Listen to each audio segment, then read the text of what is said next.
function g is given by g of x equals 3 cos 2x. Ooh, which of the following is an equivalent form for g of x? So g of x equals all of these. So if you're like, what are we doing here? Well, cos 2x implies that we are dealing with a double angle formula.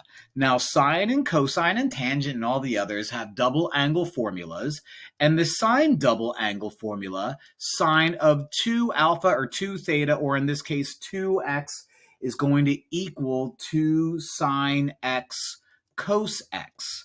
Now, I know that's not what we're dealing with. I just gave you a little bit of extra just in case you see something like that. What we're dealing with is cos 2x. And we're usually used to seeing two different versions of this. One version of cos 2x is cos squared x minus sine squared x. Or the other version that we could see, because sine squared x could be turned into something else, is 2 cos squared x minus 1. Now, it looks to me, since we're dealing with the cosine version, I don't see any sines anywhere, so we're not going to deal with you. Okay, so we're probably dealing with this version of the double angle formula. So if you're looking for 2 cos squared x minus 1, you're not thinking correctly, because I'm multiplying 3 to this guy. So if cos 2x is going to equal that, then 3 cos 2x is going to equal 3 times 2 cos squared x minus 1.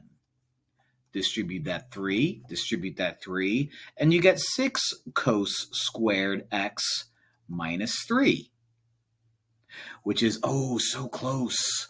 Not you, you're missing that. It's going to be B. And it's going to be A.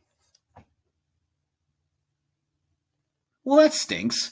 I guess I created a problem with 2 answers. Oh, silly me.